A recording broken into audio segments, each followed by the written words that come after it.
여러분, 우리들은 지금 계속 웰다잉은 웰빙이다 라고 하는 것으로 주제를 삼아서 지금 몇 주간에 걸쳐서 함께 나누고 있습니다.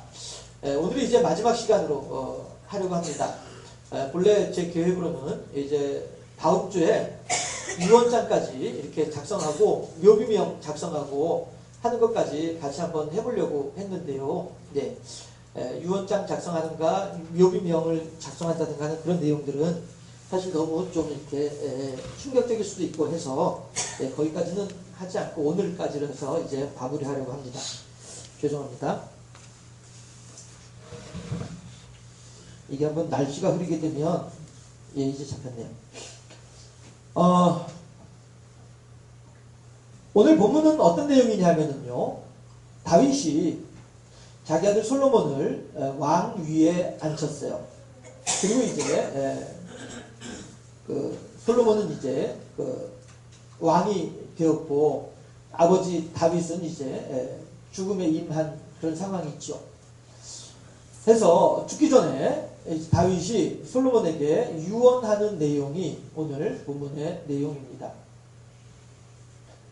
다시 말씀드립니다만은 우리가 이 고난주간을 맞이해서 어떻게 죽어야 될 것인가, 죽음의 준비라고 하는 웰다잉이라고 하는 것이 우리들에게 왜 필요한 것이며 무엇 때문에 해야만 하는 것인가 하는 것에 대해서 계속 지속적으로 몇 주간에 걸쳐서 생각하고 함께 이야기를 나누고 하는 이유는 우리가 그만큼 우리에게 주어져 있는 시간들을 잘 살고자 합니다 라고 하는 사실을 다시 한 번 더 강조해서 말씀을 드립니다.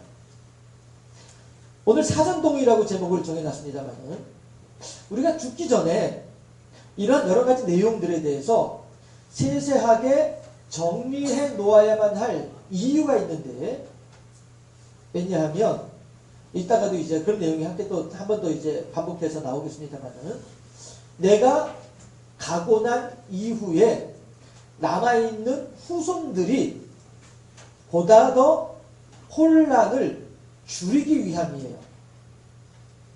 그동안에 내가 한 집안의 어른으로서 딱 관장하면서 이제 해오던 일들이 있었단 말씀이에요. 그런데 이 어른이 갑자기 사라져버리고 말면 너도 나도 어떤 그런 이제 이른바 우리 흔히들 하는 말로 권력의 누수 현상이 벌어지면서 혼탁한 상황으로 이제 빠져들어갈 수가 있단 말씀이죠. 아니할 말로 재산 싸움하느라고 형제지간에 말이죠. 이렇게 하는 경우들 텔레비전에서 보잖아요. 세계 몇 대 그룹에 들어간다고 하는 이런 양반들. 그게 왜 그러냐 하는 것이죠. 그렇게 그 사람들이 평상시에 변호사까지 데려다 놓고서 유언장 다 쓰지 않았겠어요? 유언장을 썼음에도 불구하고 그래도 나서가지고 그 유언장의 내용이 잘못된 것이다 라고 하면서 무엇인가 바꾸어서 재산을 자기 것으로 만들려고 하는 이런 일들이 벌어지는데 말이죠. 하다못해 그런 것조차도 없다고 한다면 남아있는 자손들이 얼마나 혼란스럽겠냐 말이에요. 어머니 그때 아버지가 분명히 나랑 같이 있을 때 저 위에 저기 연못 위에 있는 거 저 돈 나한테 준다고 했죠. 장남이 와서 그렇게 얘기를 하는데 둘째 아들이 와가지고 같이 돈 따라 뛰어들어와가지고 어머니 그게 무슨 말씀이에요. 분명히 나한테 말씀하시기를 형한테 주려고 했는데 형이 계시면서 안 주고 나한테 준다고 말씀하셨잖아요. 형제지간에 남아있는 어머니 앞에 달려와가지고 서로 간에 이렇게 싸우게 되면 남아있는 어머니의 마음이 어떠하겠냐라고 하는 것입니다. 그렇다고 해서 돌아가셔서 무덤까지 써놓은 양반들어 가가지고 물어볼 수 있는 것도 아니고 말이죠.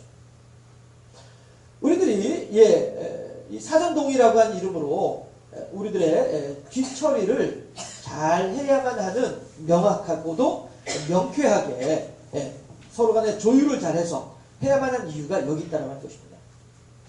아니 대체 말이야, 내가 이 집안의 딸이라고 해가지고 한 푼도 안 주겠다니 이게 어딨어?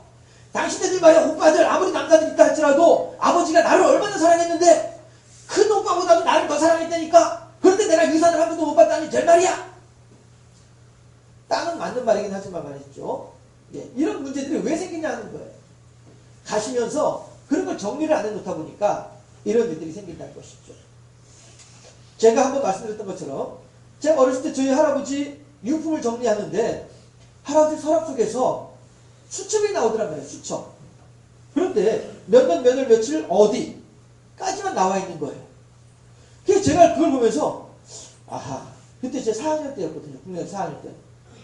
할아버지가 이때 여기서 누구를 만나셨을까? 이게 궁금해지더란 말씀이에요.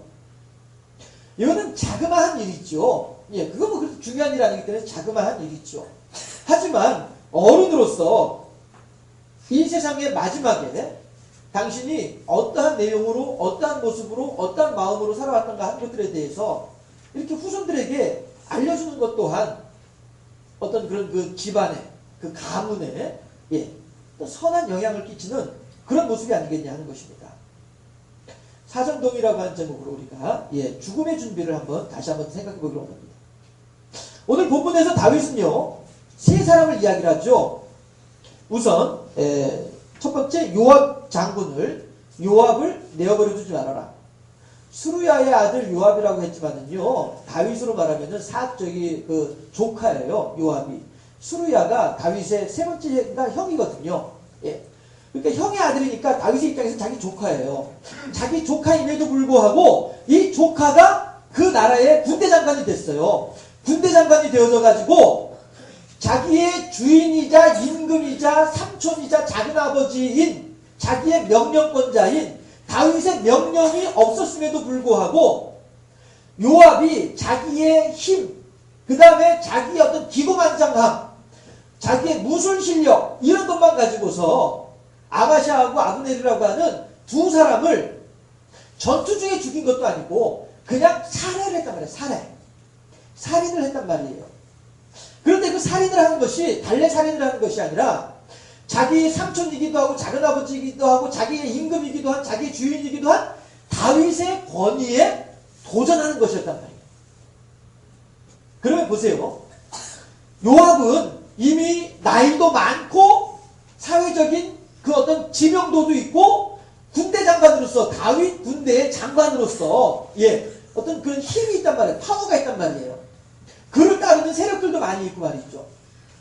다윗의 입장에서는 이 요압을 그냥 내어버려 두고 자기가 눈을 감는다는 것이 여간 부담스러운 일이 아니다라고 하는 것이죠. 하기 때문에 아들 솔로몬을 향하여서 유언하기를 요압을 가만히 내어버려 두지 말아라. 무슨 얘기냐면 아들아 너 요압을 그냥 내버려 두면은 분명히 너한테 해를 끼칠 그런 인사이다. 그러니까 그를 반드시 내어버려 두지 말고 처단하도록 하라. 그러면은 다윗은 왜 못했냐? 자기는 어떻게 자기가 조카를 어떻게 죽여요? 그러니까 차마 자기 조카를 자기 힘으로는 어떻게 할 수가 없어요. 그리고 또 워낙에 힘들 때부터 같이 생활해왔던 동고동락해왔던 사람이기 때문에 다윗이 그를 먼저 죽이게 되면 나머지 다윗을 따르는 모든 사람들이 다윗에 대해서 말년에 완전히 다윗은 모든 사람들로부터 신망을 잃어버릴 수밖에 없는 거예요. 그러니까 다윗이 차마 자기가 손을 못 보고 아들 솔로몬에게 유언을 하는 거예요. 너 요거 가만히 내버려두면 너한테 힘들어져. 그러니까 네가 알아서 잘 해결해. 이렇게 얘기하는 거죠. 바르실레에 대해서 얘기를 해요. 바르실레라고 하는 사람은요, 다윗이 압살롬을 피해서 도망을 갈 때에 나와서 어느 누구도 다윗을 향하여서 선대해주는 사람이 아무도 없어요. 자기 아들에게 도망가고 있는 전쟁에서 패한 피난가는 임금 다윗인데 어느 누가 와가지고 임금 대접을 할 것이란 말이에요. 그러나 바르실레라고 하는 사람은 그리 하지 않았어요. 임금이 도망가기 좋게 배도 마련해주고 그 다음에 양식도 마련해주고 말이죠. 임금님 조심해서 잘 다녀오세요. 저도 임금님을 따라가면 좋겠지만 나이가 많아 늙어서 저는 가지 못합니다. 그러나 제가 할 수 있는 만큼은 임금님께서 편안하게 피난할 수 있도록 도와드리겠습니다. 이 사람이 바르실레란 말이에요. 다윗이 이제 왕위를 회복을 하고 다시 예루살렘으로 돌아가는 길에 바르실레한테 또 들렀어요. 그래가지고 바르실레요, 내가 당신으로부터 받은 도움이 큽니다. 당신에게 내가 보응을 하고 싶은데 당신 나랑 같이 갑시다. 가면 내가 중앙정부에서 당신 높여드리겠습니다. 다윗이 이야기를 할 때 다윗이 똑같은 얘기를 하죠. 임금님, 제가 나이 많아 늙어서 이제 무슨 영화를 보겠다고 중앙정부에까지 가겠습니까? 그리고 제가 임금님한테 할 일은 그다지 큰 일이 아니에요. 임금님한테 이렇게까지 제가 보답을 받을 만한 일이 결코 아닙니다. 이러면서 이제 끝까지 겸손하게 다윗 앞에 행했던 사람이 바르실레란 말이에요. 그러면서 하는 얘기가 그러시다면 임금님께서 하신 말씀을 제가 너무 거절하는 것 또한 예의가 아니니까 그러시다면 우리 애들을 좀 데리고 가주시면 어떻겠습니까? 이렇게 하면서 끝까지 다윗을 향한 충성과 헌신을 아끼지 않았던 사람이 바르실레란 말이죠. 다윗은 죽어가면서 자기 아들 솔로몬에게 그 바르실레를 꼭 기억하라. 그 바르실레에게 너 또한 할 수 있는 만큼 그 은공을 갖도록 하라. 이것이 다윗의 유언이란 말이죠. 마지막으로 또 하나는 뭐예요? 시므이예요. 시므이는 다윗에 의해서 하긴 뭐 다윗이 죽인 건 아니죠. 예, 사울 임금 자기 스스로가 죽었지만 다윗과는 대적 관계에 있었던 사울 임금 집의 청지기가 시므이예요. 그런데 마찬가지로 다윗이 요나단을 피해서 도망을 갈 때에 거기를 쫓아와가지고 뒤에서 돌을 집어 던지는 거예요. 시므이가 다윗에게 저주받은 자여 가라, 다시는 돌아오지 말아라, 저주받은 자여 하면서 온갖 욕설을 퍼붓는단 말이죠. 그때에 요압이 첫 번째 유언을 했던 요압이 뭐라고 얘기를 하냐면은 임금님 지금 제가 가가지고 저 시므이를 단칼에 목을 베어버릴까요? 라고 얘기를 한단 말이에요. 그때 다윗이 뭐라고 얘기를 해요? 내어버려 두어라. 하나님께서 내가 하나님을 향해서 지었던 죄에 대하여 저 시므이를 통해서 내게 말씀을 하시는데 내버려 두어라. 이게 뭐예요? 자기가 지금 당하고 있는 곤란한 현상, 자기가 지금 자기 아들에 의해서 죽임을 당할 수밖에 없는, 그래서 도망갈 수밖에 없는 이 참으로 어느 누가 앞에 창피해서 말도 꺼내지 못할 만큼의 이 부끄러운 현실 앞에서 다윗은 그 시므이의 저주하는 말을 들으면서 하나님의 뜻을 발견하고자 했던 사람이 다윗이었단 말이죠. 그러나 다윗이 이제 다시 한번 이제 바르실레의 이제 왕위를 회복하고 돌아오는 때에 그때에는 시므이가 얼른 쫓아와가지고 하는 얘기가 임금님 죄송합니다. 저를 용서해 주시기 바랍니다 하면서 시므이가 싹 안면을 바꿔가지고 와서 탁 머리 숙이고서 이마를 땅에 닿도록 조아리고 이렇게 하니까 다윗의 입장에서는 마찬가지로 요압처럼 시므이도 마찬가지로 다윗의 손으로는 이거 다윗이 직접 손을 보기에는 애매한 그런 상황이 되어버리고 마는 거예요. 그래서 시므이라고 하는 사람이 얼마나 얄팍한 사람인가 하는 것을 알 수가 있죠. 했을 때에 시므이가 그렇게 했을 때 이제 무비보셋 때문이기도 했죠. 요나단의 아들이면서 마지막 사울 왕가의 마지막 왕위를 이어받을 수 있는 자격을 가지고 있는 후계자, 오직 한 사람 남아있는 요나단, 무비보셋. 이제 시므이는 다윗이 쫓겨가면서 압살롬의 세상도 끝나면서 다시 무비보셋이 왕위에 오를 것으로 기대를 했어요. 그렇게 하고서 이제 무비보셋에게 잘 보이기 위해서라도 다윗을 향해서 이렇게 적대적인 행동을 할 수밖에 없는 어떤 그런 계산적인 어떤 그런 이제 내용도 같이 깔려 있었던 것이었죠. 어쨌든 시므이의 예상은 보기 좋게 빗나가게 되었고 다윗은 이제 다시 왕위를 회복해서 돌아온단 말이죠. 그럴 때 시므이가 다윗 앞에 이제 머리를 조아리니까 다윗이 이걸 용서해 준 거예요. 그러나 다윗은 잊지 않고 있는 거예요. 솔로몬을 향하여서 시므이를 잘 보아라. 그가 백발로 평안히 내려가지 못하게 하라. 시소로 내려가지 못하게 하라. 이렇게 하면서 유언을 하죠. 이것은 아버지로서 아들이 왕의 통치 행위를 보다 더 잘 할 수 있도록 아버지가 마지막으로 아들에게 지혜를 전해주는 거란 말이죠. 그러면서 다윗이 솔로몬을 향해서 시므이에 대해서 얘기할 때 그런 말을 하죠. 너는 지혜로운 사람이니까 네가 어떻게 행할지를 잘 알아서 잘 결정을 해라. 이렇게 얘기한단 말이에요. 우리들이 건강할 때 결조고운이라고 하는 사자성어에 대해서도 여러분들 잘 알고 계시죠? 아버지가 중국에서 어느 한 아버지가 아들에게 무엇이라고 얘기를 하냐면은 아들아 내가 죽거든 내 너의 계모 저 젊은 여인은 내가 죽거든 친정으로 돌려보내라. 그래서 나머지 내가 없는 동안은 내가 죽고 난 뒤에 네 계모는 친정으로 돌아가서 새로운 삶을 살 수 있도록 그렇게 하도록 하라. 아버지가 그렇게 얘기를 했단 말이에요. 아들이 예 알겠습니다 아버지 이랬어요. 그리고선 아버지가 임종 직전에 돌아가시기 직전에 정신이 약간 혼미해진 상태에서 뭐라고 얘기했냐면은 아들아 저 계집을 나와 더불어서 내 무덤에 같이 순장하도록 하라. 이러고서 이제 아버지가 죽었단 말이에요. 자, 그러면은 아버지가 두 가지를 말씀을 하셨어요. 아버지의 첩에 대해서 첫 번째는 친동으로 돌려보내라. 두 번째는 나와 같이 순장, 나와 같이 무덤에 산채로 묻어버려라. 두 가지를 얘기를 했단 말이에요. 아들은 생각을 하는 거예요. 어떤 말을 내가 들어야 될까? 첫 번째 말을 들을까? 두 번째 말을 들을까? 시간상으로 보았을 땐 첫 번째보다는 두 번째가 더 정확한 말일 것 같아요. 그래서 당연히 아버지의 첩을 아버지의 무덤에 같이 순장을 해야만 할 것 같아요.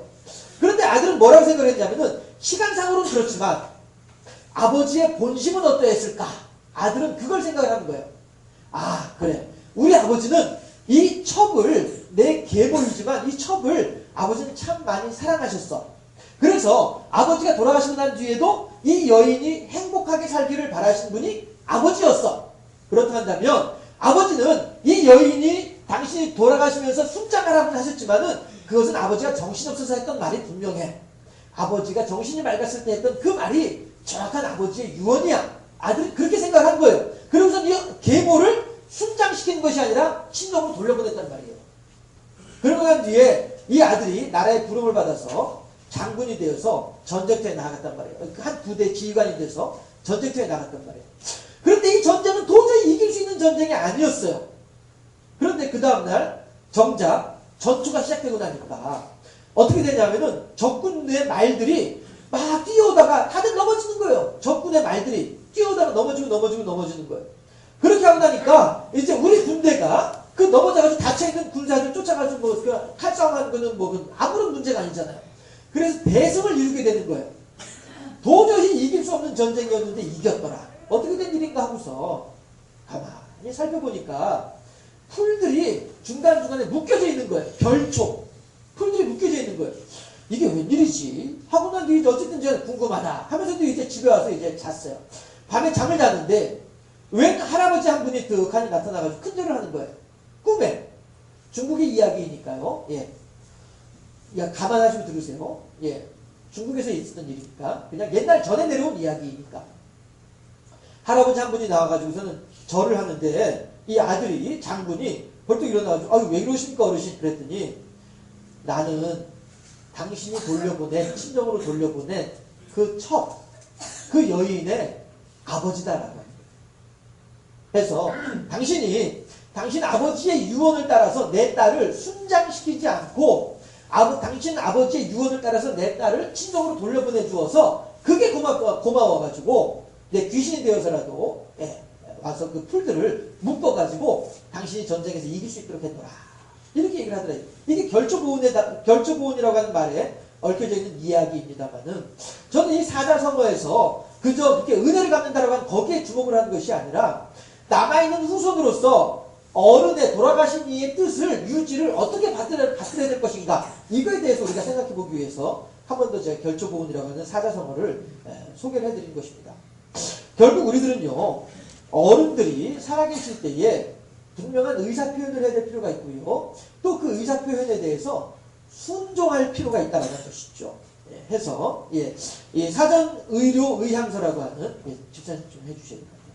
사전의료의향서라고 하는 것이 2009년도에 지난번에 말씀드렸던 것처럼 김할머니 식구들이 다 모여가지고 목사님들 모여가지고 임종예배 드렸어요. 그리고서 호수 뺐어요. 그럼에도 불구하고 의사들은 호수 빼면 곧바로 돌아가신다라고 했는데도 불구하고 호수를 빼고 난 뒤에도 209일인가 더 사셨던 그런 할머니 계셨었잖아요. 그 사건이 있고 사건이 아니라 그 일이 있고 난 뒤에 이제 사회 일각에서 이 무의미한 연명 치료에 대한 새로운 목소리들이 막 일어나기 시작을 하는 거예요. 해가지고 여러 차례 법안으로 이제 법으로 제정하려고 하다가도 실패하다가 2013년도에 다음 슬라이드예요. 2013년도에 9월에 되어서야 비로소 이제 대통령 직속 자문 기구로서 국가생명윤리심의위원회라고 하는 모임이 이제 생겨나게 된 거예요. 그래서 거기에서 이제 그 빨간 글자로 되어 있는 사전의료의향서라고 하는 것을 도입하기로 했다라고 하는 것이죠. 사실 응급실에 가가지고요, 이 심장마비 걸린 사람들 응급실 가가지고 인공호흡 할 때에 분명히 유족들에게 가족들에게 질문을 하고 다짐하는 말이 있어요. 들어보신 분들 계시겠습니다만은 인공호흡 하다가 척추뼈가, 갈비뼈가 부러질 수도 있습니다. 이런 것들에 대해서 분명히 얘기를 해주거든요. 그만큼 인공호흡이 그만큼 이제 여러 가지 부작용을 많이 나올 수 있다는 것이죠. 다시 말해서 내 아버지가 혹은 내 어머니가 지금 병원에서 인공호흡을 해봐야 소생할 가능성이 없어. 그렇다면 인공호흡 하지 말라고 그냥 우리 아버지 혹은 우리 어머니 몸을 신체를 훼손시키지 말고 그대로 이렇게 돌아가실 수 있도록 하자라고 하는 이런 결정들을 이 가족들이 할 수 있어야 된단 말이죠. 그런데 이 가족들은 또한 남아있는 가족 입장에서는 그런 결정을 하기가 보통 어려운 게 아니잖아요. 했을 때에 어른들이 미리미리 그거에 대해서 의사표현을 분명히 해놓으시면 가족들이 막상 병원에 갔을 때에 의사에게 이런저런 이야기들을 하기가 훨씬 쉬워진다는 것이에요. 그 가운데 하나가 말씀드렸던 것처럼 저희 아버지가 하신 말씀이 야, 너희 엄마하고 아버지하고는 절대 호수 꽂지 말아라. 이 말씀을 하시더란 말씀이 있죠. 그런데 이것을 그때는 그냥 그런 것보다 들었는데 이번에 저희 어머니 병원에 가가지고 중환자실에 나와가지고 입원실로 오셔가지고 이 신체에 산소 포화도가 부족해가지고 산소 호흡기를 이렇게 하려고 했다는 거죠. 이걸 막 탈시는 걸 보면서 제가 그 무의식 중에도 그걸 막 탈쳐내는 걸 보면서 이 어른들이 하신 말씀이 진심이었구나 하는 걸 제가 알았거든요. 무의미한 연명 치료에 대해서 분명히 거부하시는 그 의사 표현을 자손들이 존중해 드려야 된다는 것이죠. 그리고 어른들은 이렇게 의사 표현들을 해주셔야 된다는 것이죠. 해서 그 다음 슬라이드 보면요. 이후 연명 치료 중단을 찬성하는 분위기가 확산되고 있다. 복지부 조사에서 2013년도에 복지부에서 조사했을 때에 72%가 찬성하더라 하는 것이죠. 지난번에도 그런 말씀 드렸었죠. 65세 이상 어른들 가운데에서 이거 반대하시는 가장 큰 이유는 뭐냐면은 자식들한테 경제적으로 부담될까 봐서. 이것이 가장 큰 이유였잖아요. 어른들은 돌아가시는 순간까지도 자식들 걱정하시는 분들이 우리 어르신들이다라고 한 것이죠. 해서 이 대통령 직속 자문기관 이 협의체에서는요. 지속적인 식물인간 상태 환자를 포함한 말기 환자가 사전 의료 의향서를 작성하는 등 명확한 의사 표시를 할 경우에 심폐소생술이나 인공호흡기 등 특수 연명 치료를 중단할 수 있다라고 결론을 지었어요. 그리고 이러한 내용으로 이제 법안을 제정하려고 움직이고 있다라고 하는 것이죠. 해서 이제 그 다음 내용 보게 되면은 그 다음 내용 이것이 사전 의료 의향서라고 하는 내용인데요. 이것이 이제 지난번에 보여드렸던 것처럼 그렇게 이제 본인이 여기 이제 필요한 내용들을 이제 기록을 해가지고요. 뭐 나는 이제 연명치료 안 할란다. 나는 집에서 난 숨질란다. 뭐 이런 거. 그 다음에 내 대리자는 누구다. 뭐 이런 거 이제 다 이제 결정해 놓는 일들이 사전 의료 의향서라고 하는 것입니다. 그래서 이제 이런 것들을 이제 작성을 해놓고 당신의 의사 표현을 분명히 해놓게 되면 그리고 이제 자손들이 그 뒤에 이제 일 처리하기가 쉽다라고 하는 것이죠. 그래서 사전 의료 의향서란 말기 환자로서 회복 가능성이 없으며 자신의 의사결정 능력이 상실되었을 경우를 대비해서 건강할 때 생명의 연장 및 무의미한 연명치료의 여부, 의료에 관한 보다 구체적으로 의사 표시를 명시한 문서가 사전 의료 의향서다라고 하는 것이죠. 해서 사전 의료 의향서 뭐 이렇게 이제 나와 있는데요. 이처럼 사전 의료 의향서는 좋은 죽음, 존엄한 죽음을 맞게 하기 위한 첫 번째 준비이다. 처음에 웰다이는 웰빙입니다. 처음에 시작하면서 그런 말씀 드렸었죠. 중환자실에서 온몸에 호스를 꽂고 여러 가지 기계를 갖다 꽂아놓고서 그렇게 혼자서 쓸쓸하게 죽음을 맞이하는 것과 비록 연명치료는 하지 않고 있지만 또 몸에 고통은 있다 할지라도 마지막까지 가족들과 함께 있으면서 마지막을 가족의 손을 붙잡고서 숨을 거두는 것과 과연 어떠한 사망이 어떠한 죽음이 보다 존엄한 죽음이겠냐 하는 거예요.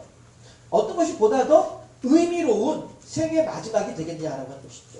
그 차가운 병실에서 옷도 제대로 못 입고서 말이죠. 온몸에 그냥 이것저것 꽂아놓고서는 삑삑거리는 기계 소리 들으면서 누구한테 아무 말도 못하고서 할 수도 없죠. 입에 막 이거 끼워져 있으니까. 그래서 숨이 찌는 거하고 그 분명히 의미가 다르지 않느냐라고 하는 것이죠. 해서 사전 의료 의향서는 좋은 죽음, 존엄한 죽음을 맞이하기 위한 첫 번째 준비이다 라고 하는 것이고요. 연명치료 중단 논의 언제 해야 되나 이건 이제 굳이 하지 않아도 될 것 같고요. 쭉 넘어가가지고 전문가가 꼽는 웰다잉 10계명이라고 하는 것이 있습니다. 요건 이제 하나하나 제가 시간 되는 대로 얼른 간략하게 말씀드리도록 하겠습니다. 전문가가 꼽는 웰다잉 10계명, 잘 존엄한 죽음을 위한 10가지가 있다. 그러면 이게 추천을 이렇게 해주고 있는 것이에요. 메멘토 모리라고 하는 라틴어가 있습니다. 메멘토 모리라고 하는 말은요, 당신도 언젠가는 죽습니다. 예, 네가 죽을 것에 대해서 기억하고 있어라. 이런 의미라고 한답니다. 해서 인간은 항상 죽음을 염두에 두면서 살아가야 된다는 뜻이다라고 하는 것이고요. 따라서 잘 죽기 위해서도 연습과 공부가 필요하다. 그래서 우리가 지금 이렇게 얘기를 하고 있는 것이죠. 이들의 조언으로서 웰다잉 10계명을 정리했다. 첫 번째, 건강 체크. 현재 내가 겪고 있는 질병이 불치병인지 치료 가능한 병인지에 대해서 우선 알아야만 한다라고 하는 것입니다. 해서 자신의 몸 상태를 제대로 알지 못하면 남은 인생을 제대로 준비하지 못하고 가족이나 친지에게도 깊은 상처를 줄 수 있다라고 하는 것입니다. 특히 간에 관계된 질환이 초기 발견이 어렵고 말기에 겨우 발견하게 되기 때문에 췌장도 그렇고요. 간에 관한 질병, 췌장에 관한 질병은 참 사람을 힘들게 하는 것 가운데 하나가 고통도 고통이지만 순식간에 이루어져 버리는 거니까요. 급성처럼 막 이렇게 이루어지고 나니까 남아있는 사람들이 더 힘들어하는 것이 간에 대한 질병이나 췌장에 대한 질병이라고 하더라고요. 두 번째 슬라이드 보면요, 말씀드린 사전의료의학서 이제 있고요. 거기에 보면은 건강할 때 결정하거나 임종이 가까워지면서 환자나 가족과 더불어 함께 결정하는 것이 사전의료의학서다라고 하는 것이고요. 세 번째가 뭐냐면 자성시간 갖기예요. 내가 왜 이런 일을 겪게 된 걸까? 자문해 보면서 현재의 상태를 자연스럽게 받아들이고 인정한다. 정서적인 안정을 취하는 것이 중요하다. 제가 그 전에 시작하면서 그런 말씀 드렸죠. 아버지라고 하는 소설에서 그 아버지가 암에 걸린 상태에서 의사 친구에게 찾아가서 하는 말이 그런 말 하잖아요. 내가 왜 이 병에 걸렸지? 내가 살면서 잘못한 거라고는 마누라가 발 씻으라고 할 때 게을러가지고 발 잘 안 씻은 것밖에 내 잘못한 게 없는데 내가 어쩌다 이런 병에 걸렸을까? 이런 대화를 의사 친구하고 같이 나누는 그런 장면이 나오는데 얼마나 그 참 처연한 그런 장면이겠어요. 자성의 시간을 갖는다는 것은 그만큼 내 인생을 아름답게 의미있게 마무리할 수 있는 좋은 시간이다라고 할 것이죠. 네 번째, 법적 효력 있는 유언장 자서전을 작성하라. 자녀가 재산 분쟁을 막기 위해서 유언장을 작성한다. 금전적인 내용뿐 아니라 삶의 가치와 지혜를 나누어주는 말도 자서전 형태로 남는다 하는 것이죠. 사실 저는 참 아쉬운 게 이것을 보면서 문득 그런 생각이 드는데 저희 할아버지의 삶이 어떠했는지에 대해서 당신으로부터 직접 들은 얘기가 하나도 없다라고 하는 것이죠. 할아버지가 저를 귀여워하지 않은 것은 아니지만 그럼에도 불구하고 아직 어리니까 이제 초등학교 1학년 겨우 2학년 3학년 이렇게 된 아이를 데리고서 무슨 말씀을 하셨겠어요. 그러니까 당신이 어떤 생각을 가지고 어떻게 살아오셨는지에 대해서 저한테 직접 하실 수 있는 분은 아무도 없었다는 것이죠. 다만 이제 할아버지나 작은아버지나 저희 아버지나 통해서 듣는 이야기들, 그 다음에 제 기억을 가지고 있는 이야기, 이런 걸 가지고 이제 저희 할아버지를 생각하게 된다는 것이죠. 저희 할머니 같은 경우는 그래도 이제 같이 제가 군대에 있을 때 돌아가셨으니까 이런저런 이야기를 가끔씩 할 때가 있었습니다. 그래서 그 어른의 삶의 모습을 후손들이 알지 못하더라. 이런 내용들도 자서전의 형태로 한번 이렇게 남겨놓으면 분량이 많지 않더라도 말이죠. 훨씬 더 자손들이 그 돌아가신 분을 추억하는데 훨씬 더 유익하고 그 삶이 풍성하지 않겠느냐 하는 것입니다. 다섯 번째, 자원봉사하기. 이것은 우리나라 정서하고 좀 안 맞을는지도 모르지만요. 실은 저도 이제 자원봉사 활동을 이제 한 1년, 2년 이렇게 해보기도 하고 했었습니다만은 자원봉사 활동을 하는 것만큼 인생을 행복하게 하는 것이 없다라고 생각이 들더라고요. 참 제가 상당히 개인적으로 어렵고 힘들 때 제가 자원봉사 활동을 했었거든요. 그렇게 함으로써 제가 그 힘든 시기들을 이렇게 그나마 이제 좀 수월하게 견뎌낼 수 있었구나라고 하는 생각을 하게 된 것이 그것인데, 건강할 때 자원봉사 클럽에 가입해서 이웃을 돕게 되면요, 이웃을 위한 봉사가 결국 자신을 돌보는 일이 되어지더라라고 하는 것입니다. 그래서 우리가 자원봉사 같은 거, 아이고 내가 나이 많아 늙어서 무슨 자원봉사야, 눈을 이렇게 좀 할 수 있는 일이 무엇인가 찾아보게 되면요, 여러 가지로 많이 이제 나올 수 있을 것입니다. 버킷리스트가라고 하는 것이 뭐냐 하면 내가 죽기 전에 하고 싶은 일들은 무엇일까, 이런 것들이 명단을 이름을 쭉 제목을 정해가지고 하나하나 이제 그 줄을 그어가면서 그 일을 한번 실천해보는 것이죠. 이런 것들 또한 그 인생을 아주 풍요롭게 해준다라는 것이고요. 7번째, 추억 물품 보관. 이 또한 우리들에게는 참 중요한 의미일까 될 것 같아요. 기억하고 싶은 사진이나 편지, 선물, 기념품 등을 마지막 순간까지 곁에 두게 되면 어떤 그런 행복했던 기억들, 행복했던 추억들을 가지고 마지막을 맞이하게 되지 않겠냐. 마음의 빛 청산. 전에도 말씀드렸었죠. 돈이나 빌린 물건 등 물질적인 빛뿐 아니라 마음의 빛도 사과의 말과 함께 갚도록 노력한다. 해서 아들아, 너 몇 살 때 아빠가 이렇게 했었는데 그거 이렇게 했던 거야. 아빠 마음 알겠니? 아버지, 아무리 그래도 그거 너무 힘들었는데요. 그래, 알았다. 나는 이렇게 하면 너한테 좋을 줄 알았는데 네가 그렇게 힘들었다고 하니 내가 미안하다. 이런 이제 서로 간의 대화, 이런 것들이 필요하다라고 할 것입니다. 9번째, 요즘 뉴스에 자주 나오는 내용이죠. 고독사. 혼자서 돌아가시고 난 뒤에 돌아가셨는데도 몇 개월이 지나서 겨우 알 수 있는 그런 경우도 있죠. 얼마 전에 뉴스에 그런 내용이 나왔었죠. 위층에 아들이 살고 있는데도 불구하고 아래층에 아버지 돌아가신 것을 몰랐어요. 며칠 만에 발견을 한 거예요. 참, 이건 너무 진짜 비참한 인생 아니겠어요? 위층에 아들이 살고 있었어요. 그런데 아래층에 혼자 있는 아버지가 아버지인지 어머니가 돌아가신 것을 모르고 있었어요. 며칠 동안을.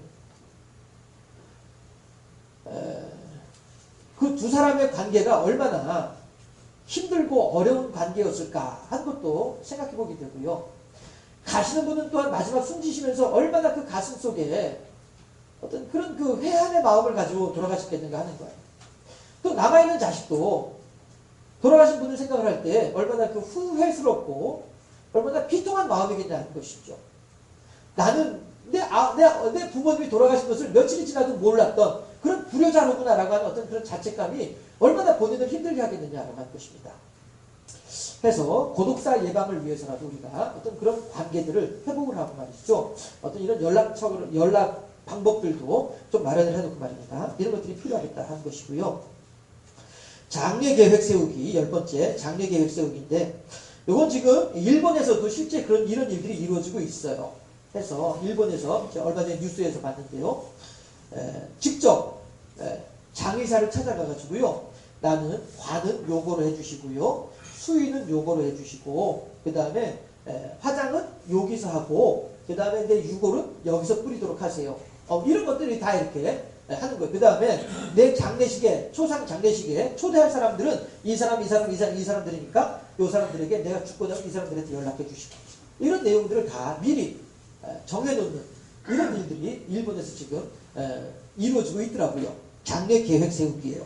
미리 장례 방법과 절차에 대한 구체적인 계획을 세우고요. 묘비명을 쓰고 사진을 정리하거나 자신이 원하는 죽음의 모습을 가족에게 얘기하는 것도 방법이다. 무슨 얘기냐면은, 얘들아, 내가 갑자기 쓰러져서 혼수 상태에 빠지게 되면 나를 병원으로 옮기지 말고 평상시 내가 좋아하던 곳, 마당에 어느 의자, 아니면 거실의 소파, 아니면 네 아버지가 돌아가셨던 그 자리, 나를 거기다 눕혀놓아다오. 이런 식으로 이제 자손들에게 이야기할 수 있다는 거예요. 내 마지막을 이렇게 준비하고 진행하도록 하라. 이런 내용들을 이렇게 하게 되면 정작 그 시간을, 그 상황을 맞이할 때에 자손들이 보다 더 당황하지 않고, 보다 더 그 어른의 뜻을 따라서 이렇게 보다 그나마 이제 좀 이렇게 침착하게 그 일들을 진행할 수 있지 않겠느냐 하는 것이죠. 여러분, 다시 말씀드립니다. 우리들이 이런 것들에 대해서 생각하고 함께 나누고 하는 이유는요, 그만큼 하나님께서 내게 주신 시간, 하나님께서 내게 허락하신 시간들을 보다 더 잘, 건강하게, 행복하게, 풍요롭게 하나님과 더불어서 함께 지내기 위한 하나의 방법이다라고 하는 것입니다. 하기 때문에 웰다잉, 잘 죽어가는 과정은 웰빙이란 말이에요. 잘 살아가는 것이란 말이죠. 그럼 어떻게 해야 웰다잉이 되고 어떻게 웰빙이 될 것인가 할 때에는 결국 우리들은 하나님과의 관계에서 해답을 찾을 수 있다는 것이죠. 사르트르가 폐수종이라고 하는 병명으로 죽음을 당하게 될 때에 당대 최고의 세계적인 지성이라고 일컬었던 사람이 죽음의 공포 앞에서 완전히 요즘 흔히 하는 말로 멘붕이 돼가지고 말이죠. 엉망진창으로 그렇게 죽어가는 거예요. 마지막 죽는 순간까지도 죽음의 공포 때문에 의사에게 내가 어떤 병에 걸렸는지조차도 물어보지 못할 정도로 그렇게 죽음의 공포 가운데 있다가 죽고 말았어요. 그 사람의 죽음을 보면서 모든 사람들이 충격을 받았죠. 야, 당대 최고의 지성이라고 하는 사람이 어떻게 저렇게 비참하고 처참하게 죽을 수 있을까? 그런데 그 뒤에 얼마 안 있어서 한 사람이 신문에다가 기고를 했어요. 뭐라고 했냐면은 어째서 사르트가 그렇게 죽을 수밖에 없었던가? 내용이 뭐냐면은 그에게는 돌아갈 고향이 없었기 때문이었다. 돌아갈 고향이 뭐예요? 천국이라는 소망이 없었기 때문에 그렇게 비참하게 죽을 수밖에 없었다라고 하는 사실을 사람들이 이제 나중에 그렇게 생각을 정리하는 것을 볼 수가 있습니다. 우리들은 그러나 그렇지 않고 그에 묻지 않고 그와는 다르게 하나님에 대한 신앙이 있고 천국에 대한 소망이 있기 때문에 우리들에게 다가오는 시간들이 나에게만 애매하게 나만 팔자가 사나워서 나만 겪는 일이 결코 아니라 이 세상 모든 사람들이 다 겪는 그 과정이기 때문에 모든 사람들이 다 가는 그 길이기 때문에 우리 또한 그 길을 같이 걸어감에 있어서 그 사람들과 같지 않게 우리는 하나님을 향한 믿음으로 인하여서 보다 더 아름답게 보다 더 존엄하게 그렇게 그 마지막을 준비하도록 하자 하는 것이죠. 그래서 웰다잉은 웰빙이라고 하는 이야기가 있는 말이고 그 웰을 위해서는 하나님과 동행하는 신앙이 반드시 필요하다. 여호와 제1주의 아름다운 신앙으로 오늘 내게 주어져 있는 시간들을 보다 알차게 잘 꾸며 나아가면서 어느 때 하나님께서 오라 부르실는지 모르지만 그때 툴툴 털고 하나님께로 감사함으로 나아갈 수 있는 아름다운 신앙의 사람들이 될 수 있기를 주님의 이름으로 축원합니다. 기도하겠습니다.